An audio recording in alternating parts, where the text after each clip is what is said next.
Scammers think they're clever. They sit in their little call centers, reading off scripts, believing they're untouchable. They prey on the weak, the vulnerable, the elderly. People like my grandma. But here's the thing. They picked the wrong old lady. Because while they thought they were about to rob a 78-year-old retired school teacher, they didn't know her grandson was sitting right there, listening on the other end of the phone. And by the time I was done with them, the scammer who tried to empty my grandma's savings would be begging me to stop. This isn't just a story about protecting someone you love. It's about turning the tables. It's about watching a predator become the prey. And trust me when I say, this one ends with a level of revenge they never saw coming. My grandma, Dolores, is the kind of woman who makes you feel like the world is still good. She's 78 years old, a retired school teacher from San Antonio, Texas. The kind of lady who still bakes pies for the church on Sundays, still writes her bills with checks instead of online payments, and still waves at every single neighbor when she goes outside to water her garden.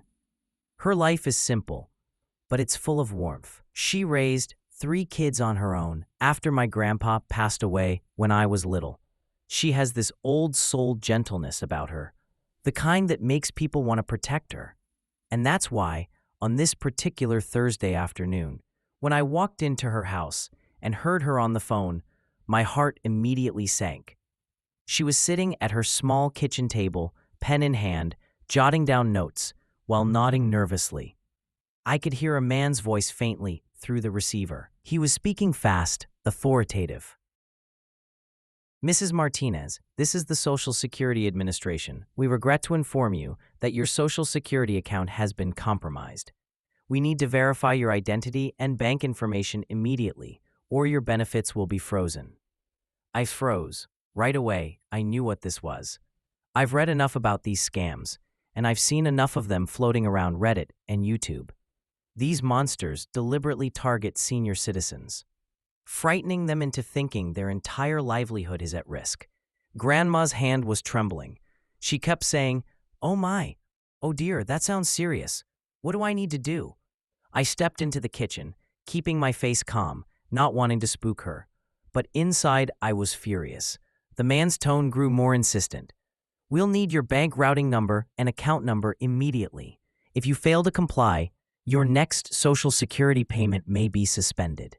I wanted to grab the phone out of her hand right there, but I knew if I scared her too much, she might panic and obey him even faster. So instead, I quietly set my bag down, leaned casually against the counter, and listened. Grandma glanced at me, whispering, "Adrian, it's Social Security. They say my account's in trouble." I forced a smile. "Don't worry, Grandma. I'll help you figure it out." But inside, I was already planning, already thinking, already digging into how I was going to flip this entire thing back on them. And then it happened. She reached for her checkbook. She started reading numbers. I felt my chest tighten. 7, 4, 9, she said softly into the phone. That's when I knew, if I didn't step in right now, she was about to hand over everything. And that's where the real story begins. The second I heard Grandma begin reading those numbers, I moved in. I placed my hand gently over hers and said in the calmest voice I could manage, "Let me handle this, Grandma." She looked at me, relief flooding her tired eyes, and handed me the phone like it was some kind of poisonous snake she desperately wanted to let go of. I pressed the speaker button so we could both hear. "Hello?" I said, putting on my best confused but polite voice. There was a pause. Then the man cleared his throat. "Yes, sir. I'm with the Social Security Administration. Your grandmother's account has been flagged. We need immediate verification or her benefits will be frozen." Now, I've worked customer service jobs before. I know how actual government agents and banks talk. And this guy? His script was off. Way off. So I asked casually, "Oh, really? Which office are you calling from?" He didn't hesitate, but that was the problem. Real agents hesitate because they pull up your file. This guy fired off the San Antonio field office. That's when I smiled, because I knew the Social Security office in San Antonio doesn't even use that name. They refer to it by its district code. Red flag number 1. I glanced at Grandma. She was clutching her apron, nervous. I gave her a wink, like, I've got this. Meanwhile, under the table, I hit record on my phone. Every single word he said, I captured. That was evidence number 1, a full recording of a scammer impersonating Social Security. I leaned into the game. Okay, so what do you need from me? He grew bolder, sensing what he thought was a gullible victim. We'll need you to confirm her Social Security number and provide the bank routing number where benefits are deposited. I played dumb. Oh, I don't have that info on me. Where should I send the money if there's a problem? He bit hard. You can wire funds directly to our secure holding account. Do you have a pen? I scribbled down every word, account number, routing number, instructions. But then came the moment I almost laughed out loud. He said, make sure you send at least $2,000 today to keep your benefits from being frozen. $2,000. As if my grandma just had that lying around. That was evidence number 2, a direct mule account number where they launder stolen money. I stayed cool, even friendly. Okay, I'll make sure she sends it. Thank you for helping us, officer. He chuckled smugly, totally buying it. We're here to serve. Have a blessed day. I hung up and just sat there for a second, holding the phone, adrenaline buzzing through me. Grandma whispered, Adrian, was that real? Is my money safe? I turned to her and said, Grandma, that was no officer. That was a scammer. And guess what? We've got his voice, we've got his number, and we've got his fake account. He's not going to steal from you. Her shoulders sagged with relief. But then my voice hardened. Actually, he's not going to steal from anyone else either. Not if I can help it. Because in that moment, it wasn't just about protecting my grandma. It became personal. Now that I had evidence, the real hunt was about to begin. The minute I had that account number, I knew I was sitting on a thread. And if I pulled it just right, the whole operation might unravel.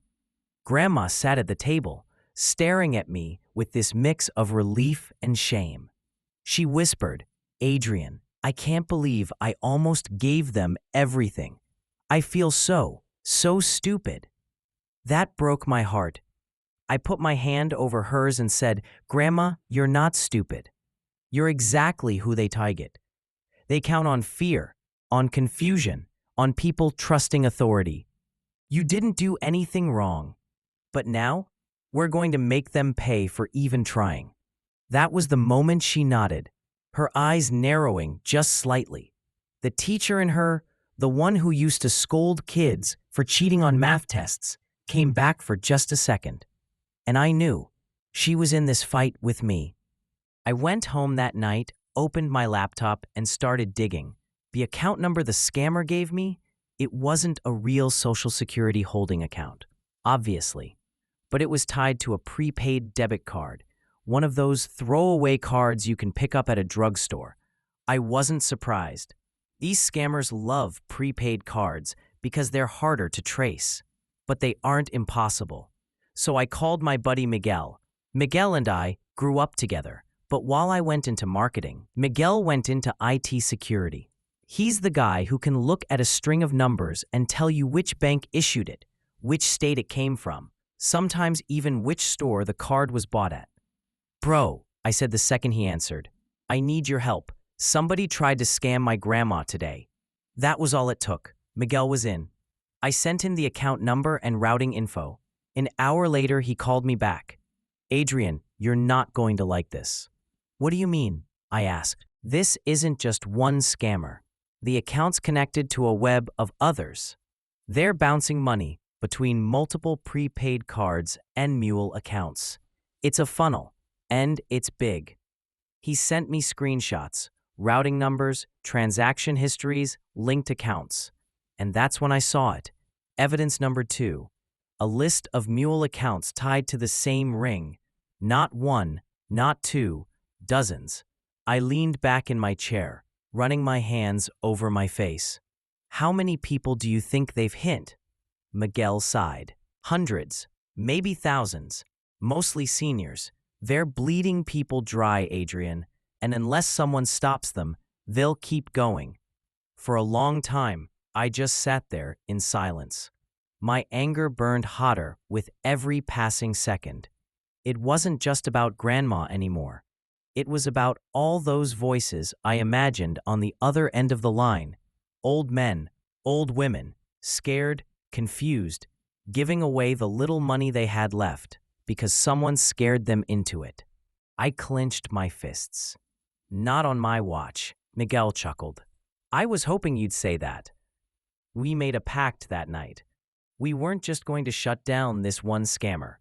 We were going to rip apart the entire ring, piece by piece. And as I stared at that growing web of accounts on my screen, I realized something. The scammer thought he was the predator, but in reality, he had just become the prey. Now that I knew the size of the operation, I had a choice. Go to the feds immediately, or set my own trap first. I remember sitting at my kitchen table that night, the glow from my laptop painting the ceiling a soft blue. The list Miguel had sent me lay open in a tab. Mule accounts, linked phone numbers, timestamps, and it felt like holding a map of their little empire. Every line was a person's loss. Every number was a face I didn't know but would not forget. We could have gone straight to the FBI. We could have walked into a field office and handed them everything and let them take it from there. That felt righteous. It also felt impatient. And I'm not proud to admit it, but part of me wanted to make the scammer squirm before the law did its job. I wanted him to feel the embarrassment, the exposure, not just the legal consequences. Miguel understood that, and he didn't judge. He's the kind of friend who knows when you need to vent and when you need to act. He said, quiet. If you want them to fall publicly, we bait them. Make them say their playbook on the record. Make them use the same accounts. When the feds knock, it'll be all the sweeter. So we set a trap, not the kind you read about in police briefings. No breaking into systems, no vigilantism, just old-fashioned deception played against a liar. We'd make a convincing, traceable target and let him show his hand. We created an identity. I don't need to explain the how-to of it. This is not a tutorial. But imagine a profile so believable it would make an actor pause. The right age, the right photos, the right small details that make someone feel real. We named her Mrs. Rosa Alvarez. She was a widow, lived alone, had a son who called on Sundays, liked bingo at the community center. Gentle, vulnerable. Perfect bait. Miguel handled the technical bits, things like email headers and safe monitoring. While I rehearsed the voice, I needed to sound old, uncertain, and above all, vulnerable. Not fake vulnerable, real enough that a predator would take the hook. I practiced in the bathroom, on long drives, until the tremor in my voice sounded just right. The morning we pulled the trap, I called the number the scammer had used. My hands were steady, but my heart felt like a drum. When he answered, the voice was the same. Oily, confident, the rehearsed sympathy of someone who sees panic as currency. "Hello, this is the Social Security office," he said, slipping into the script like a performance. My Mrs. Alvarez voice cracked just enough. "Please, my son told me to call. They said my benefits are frozen. What do I do?" He guided me down the ritual. Buy cards, scratch them, read the codes aloud. He gave an account to secure funds. He told me to transfer through a vendor. He called names of fake supervisors. It all sounded like a play he'd performed 1,000 times. But here's the bit most recordings don't capture. His cadence when he thought he was winning. There's a smugness, a rhythm, a comfort that made him talk faster, make sloppier mistakes. He told me where the mule pickup took place in the U.S. He named a cashier code he'd used before. He muttered a routing fragment in passing. Those tiny slips are the slim seams you pry open when you want the whole thing to spill. We didn't wire him thousands. We didn't give him anything real. What we did was send a single, traceable transaction. One small test transfer, the kind the small-time mule would move under a radar. It was the equivalent of leaving a bright, numbered penny on a road and watching which birds picked at it. That single dollar hit the mule account the scammer had directed us to. Within minutes, a tiny blip registered in Miguel's monitoring tools. Not dramatic by itself, but it confirmed the path the scammers used. Puzzle piece to puzzle piece, account to account. And then the best part, confidence. After that dollar landed, the scammer got cocky. He told me, smug, "Now that you've sent it, the process is secure. We will move your funds for safekeeping." He repeated a string of internal terms: processing node, mule distribution, clear code. Words that to him were jargon, but to us were breadcrumbs. I recorded everything. Miguel logged everything. We had timestamps, audio, and a trail on the ledger that matched the mule accounts from his list. That night, we did something childish and delicious. Miguel turned our thief's lines into a montage. He clipped the audio, the wheedling, the threats, the rehearsed reassurance, and we listened to it, laughing nervously in the kitchen like two kids who'd snuck into the candy jar. It felt wrong and wonderful at once. We were two ordinary guys poking a snake and watching it writhe, but the trap had to be useful, not just satisfying. So I made a call I hadn't expected to make. I walked into the local police station and asked to speak with the cyber unit. I handed them the recordings, the transaction logs, the mule account trail. I told them everything, exactly as it had happened. The look on Officer Lopez's face when he skimmed the transcripts told me we'd done more than irritate a scammer. We'd given investigators a clean thread to pull. They were cautious, as they should be. "Good work," Sergeant Lopez said, folding the paper. "We'll open an IC3 complaint and coordinate upwards. But be prepared. These operations are smart. They'll pivot. Our job is to get evidence they can't hide from." We stayed in the lane the cops wanted us in.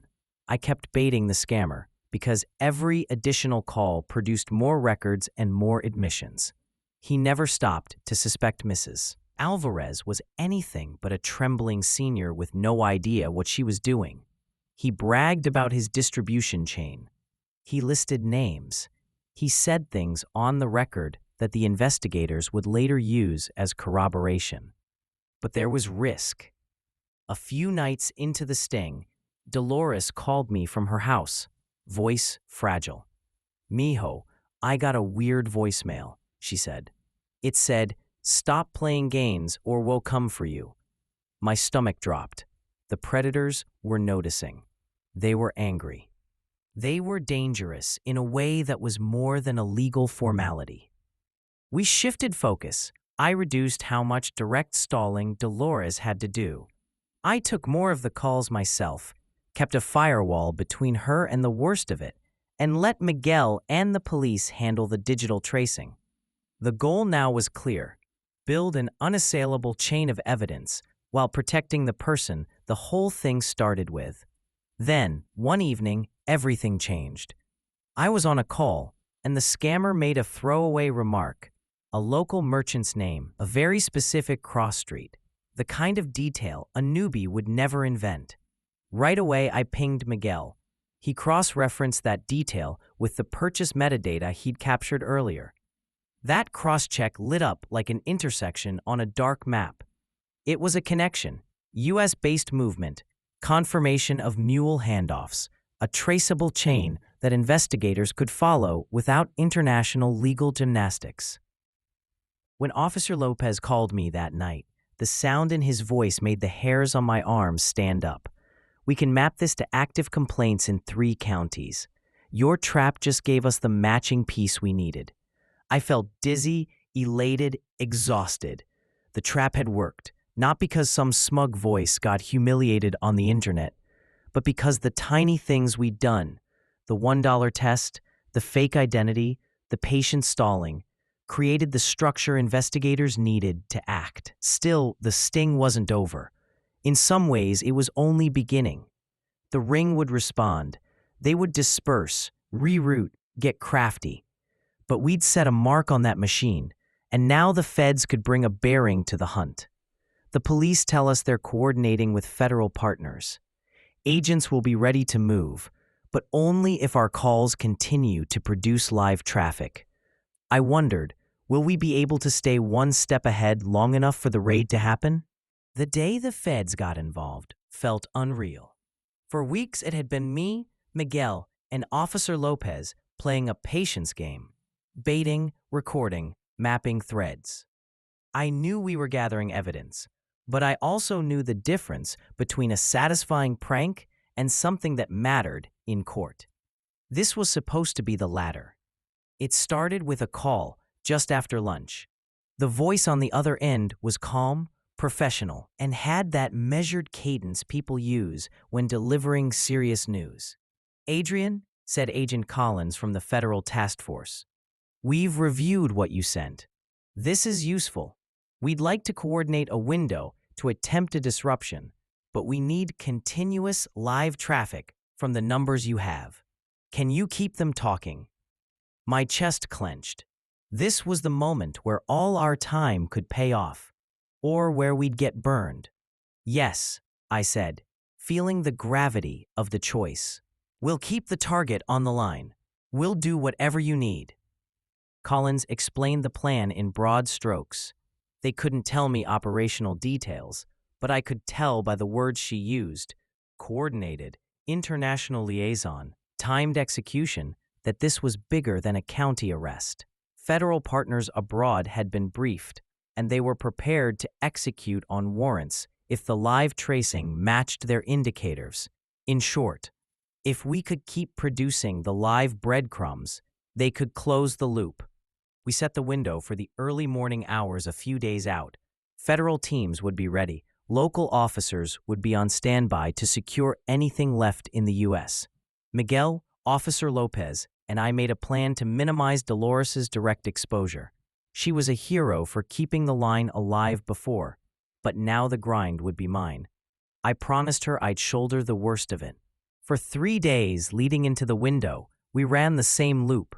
I called the number and played different roles: the clueless grandson, the fearful friend, the confused neighbor, anything to keep the caller talking and to coax more identifiers out of him. Each session added time-stamped audio, new bits of jargon, more routing artifacts. The scariest parts were the threats, the times the caller would pause and promise law enforcement would be at Dolores' door if she failed to comply. That voice, in the quiet of our house, always made my blood run cold. On the night before the planned action, good and bad things happened all at once. Good. I got a call from Agent Collins confirming partners abroad had a green light to act if our live data matched theirs. They were watching for the same VoIP signatures Miguel had captured. ... Bad, a voicemail landed on Dolores's phone that with thinly veiled menace, "Stop or we'll find you." The voice was clipped, distant, and more personal than anything we'd seen. It meant they'd noticed unusual activity on our side, or someone low-level was trying to intimidate us. It raised the stakes. At 3:15 a.m., the morning of the operation, I could barely keep my hands from shaking. I sat in the dark living room with my laptop, the glow illuminating scars and creases of worry on my face. The house was absurdly quiet, except for the hum of the AC and the soft click of keys. Miguel texted me, "They're in position. Keep him talking."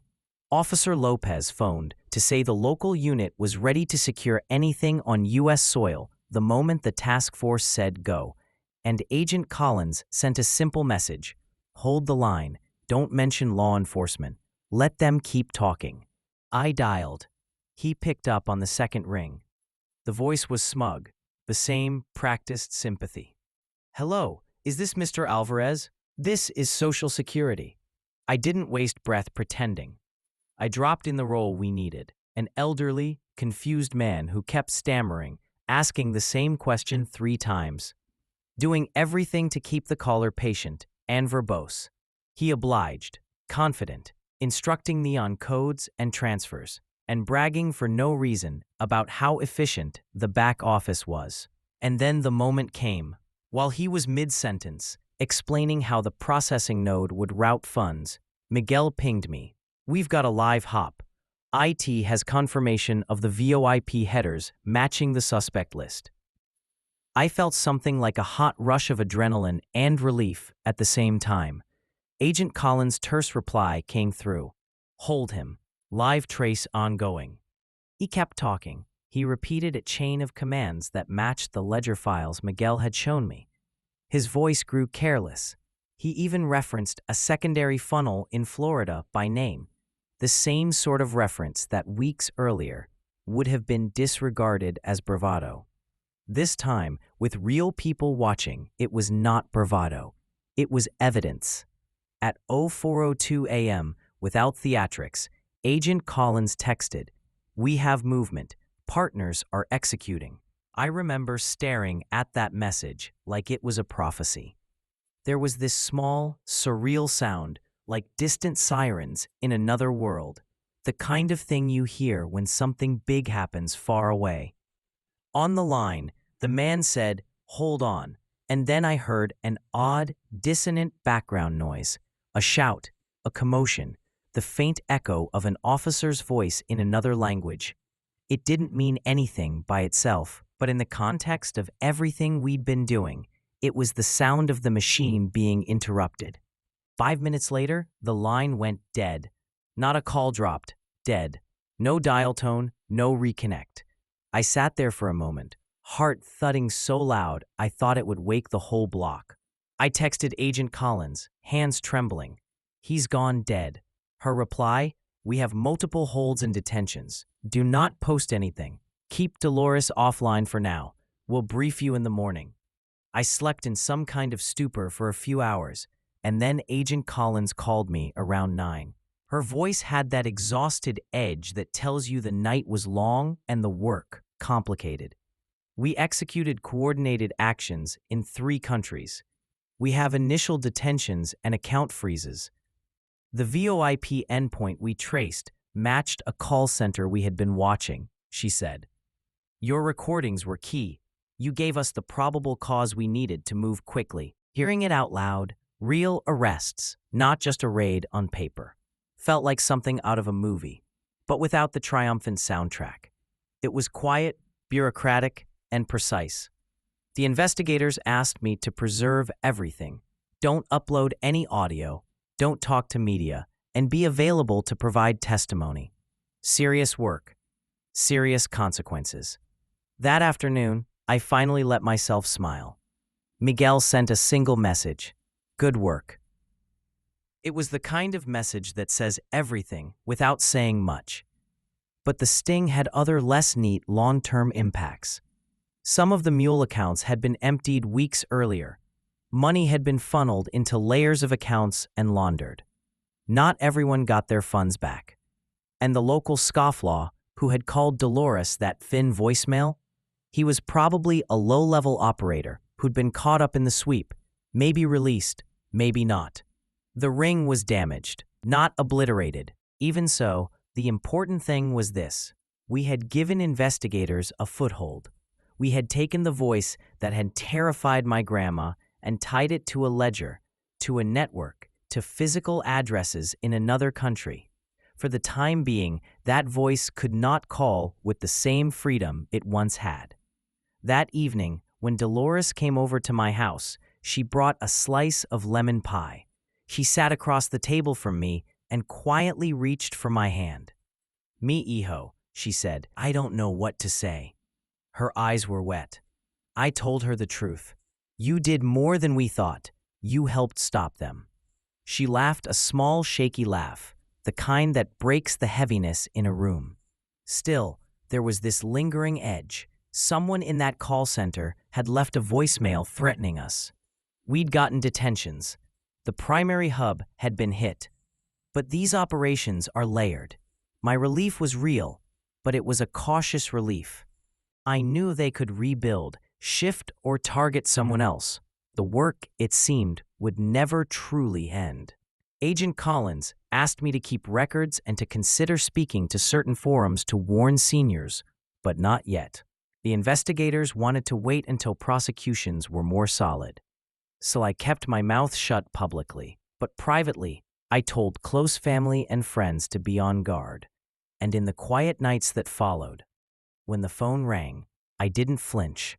I listened, and if I felt even a thread of suspicion, I recorded. We had struck a blow, but the ring was resilient. Weeks later, a new pattern started appearing in the reports. Someone, somewhere, had started using a slightly different script. The fight was not over. The first time I saw the words "International Spam Ring Busted" splashed across a headline, I nearly dropped my phone. It was 2 weeks after the sting, a Thursday morning, and I was sipping coffee at my desk when the alert buzzed in. I clicked the article, heart pounding, and there it was. Federal agents, working with law enforcement partners in India and Eastern Europe, had carried out coordinated raids on multiple call centers. Dozens of arrests, hundreds of accounts frozen, and the detail that made my chest tighten. Evidence seized included scripts for impersonating Social Security and IRS officials. They didn't use my name, or Dolores's, of course. The article just said victim cooperation played a key role. But I knew, Miguel knew, and most importantly, Dolores knew. When I showed her the headline, her wrinkled hands shook as she held the phone. "Mijo, that's them?" she whispered. I nodded, and her eyes filled with tears, a mix of relief, vindication, and something deeper. She leaned back in her chair, let out a long, trembling exhale, and said, "I thought they would keep hurting people forever, but not anymore, not like this." The next few months were a blur of conference calls, affidavits, and document transfers. Agent Collins and her team needed every scrap of the recordings I'd made, along with timestamps, transcripts, and Miguel's technical logs. They warned me it would take years for full prosecutions to work through the courts, especially with suspects overseas. But they also made something clear. Without Dolores's courage and our recordings, the cases might never have moved forward at all. We weren't the only victims. As the investigation widened, names of other elderly targets emerged, hundreds across the U.S. Some had lost their savings, their retirements, even their homes. Families were shattered. Seeing those stories written down in reports made me sick, but it also lit a fire in me. If our fight stopped even one more grandma from handing over her bank account, it was worth it. One morning, a prosecutor from the U.S. Attorney's Office called me directly. His voice was brisk but carried respect. "Mr. Alvarez, your testimony may be required down the line. For now, know that we're building restitution claims for victims. It won't replace everything people lost, but there will be some recovery." Restitution, that word carried weight. Not just punishment, but a chance for victims like Dolores to see a sliver of justice in their bank accounts, not just in the headlines. Justice, though, came with shadows. For weeks after the raids, Dolores still jumped whenever the phone rang. Trauma doesn't vanish just because a courtroom says you're right. She'd press her hand to her chest and look at me until I checked the caller ID. Even spam calls from legitimate telemarketers would send her pulse racing. One evening, as we sat on her porch watching the sunset, she told me something that broke my heart. For months, I thought I was the foolish one. I thought maybe I really did something wrong, that I wasn't smart enough to handle my own affairs. She turned her face toward me, lined with both age and resilience. But now I know it wasn't me, it was them. They prey on good people. That's the crime. That was the moment I realized the deeper cost of these scams. They don't just steal money, They steal dignity. They plant shame where it doesn't belong. And that shame can crush a person even worse than debt. Then came the media storm. A local journalist got wind that one of the families who had helped the feds lived in our city. Calls poured in. Emails from news stations stacked up. I was cautious. The feds had warned me not to go public with too many details. But eventually, with their blessing, I sat for an interview with a regional paper. They anonymized us. No last names, no addresses, but the story went viral online. The headline was simple: "Grandson outsmarts scammers targeting grandma's social security." The comment section exploded. Thousands of people shared their own stories. "This happened to my dad last year. My grandma almost lost everything to these crooks. Thank you for fighting back." Dolores read some of them, smiling through tears. "I'm not alone," she murmured. "All those people, we're not alone." A week later, the local news aired a segment featuring Dolores. Blurred face, altered voice, but her spirit shining through. She said something I'll never forget. "They thought they could break me, but instead, they gave me a reason to fight. And I fought with my grandson by my side." By late spring, word filtered back from Agent Collins. The raids had permanently shuttered 3 major call centers overseas. Dozens of operators faced charges ranging from wire fraud to money laundering. U.S.-based mules who had funneled money into local accounts were arrested in states across the country. One mule in Florida, who had personally threatened an elderly couple, was sentenced to 5 years in federal prison. Another in Texas, caught with over $150,000 in prepaid debit cards, took a plea deal. The dominoes were falling. Did it end the scams altogether? No. New rings would rise, new scripts would circulate.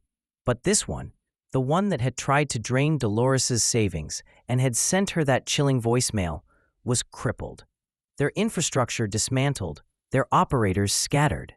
For the first time in months, Dolores answered her phone without hesitation. And for the first time in my life, I saw her shoulders straighten, not with worry, but with pride.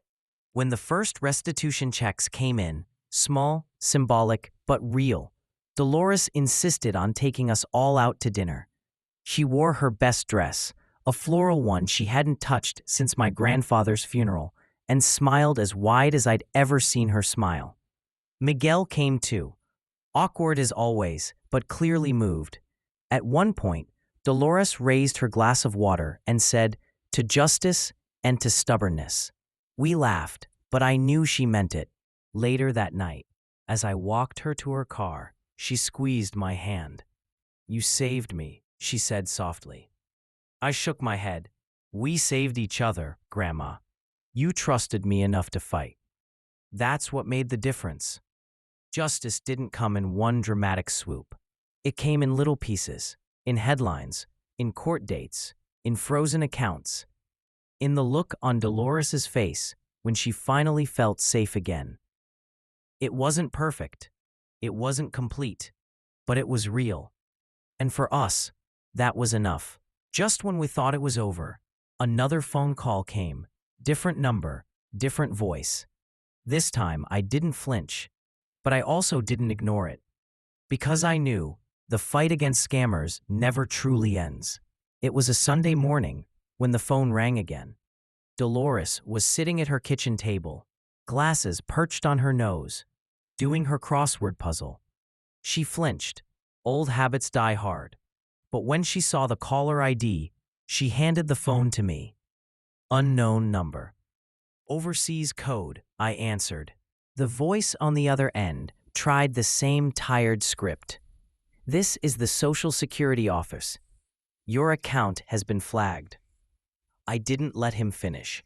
I laughed, a deep, sharp laugh that startled even me. "Do yourself a favor," I said, my voice steady. "Google scammer busted in San Antonio. See how that worked out for the last guy who tried to steal from my grandma." There was silence. Then the line went dead. Dolores stared at me, wide-eyed. then burst into the kind of laugh that shook her whole body. For the first time in months, her laughter wasn't tinged with fear. It was pure, unrestrained relief. Here's what I learned. Scammers thrive in the dark. They survive because people feel too ashamed to speak up. They count on silence, on embarrassment, on victims burying their stories out of fear of judgment. But when you drag them into the light, when you expose them, record them, trace them, mock them publicly, that's when their power crumbles. Dolores wasn't the only target. She was one of thousands. But by refusing to stay quiet, she became something bigger, a voice for every senior who was ever made to feel stupid for trusting a stranger. For me, revenge wasn't just about humiliating that scammer online, though I'll admit, watching that viral video climb past 1 million views was satisfying. The real revenge was seeing Dolores regain her confidence. She went from almost handing over her life savings to standing tall in front of a news camera, telling other seniors not to be afraid. That transformation, that was the sweetest victory of all. And it taught me something. Revenge doesn't always mean destruction. Sometimes it means restoration, restoring dignity, restoring safety, restoring the belief that good people can still win. When I look back now, I don't see just a scammer who got what he deserved. I see my grandma's trembling hands turning steady again. I see her answering the phone without fear. I see her walking into church with her head held high, knowing she hadn't been foolish. She had been targeted. And she had fought back. They thought they found an easy victim in my grandma, I said once in that viral video. But instead, they found me. And I made sure not only did they fail, but the whole world laughed at their downfall. And I'll stand by that forever. Because sometimes, revenge and justice aren't two different things. They're the exact same thing. Thank you for being here. If you enjoyed this, go watch the one on the left and don't forget to hit like and subscribe to the channel for more tales of triumph over injustice and a saga of ultimate revenge.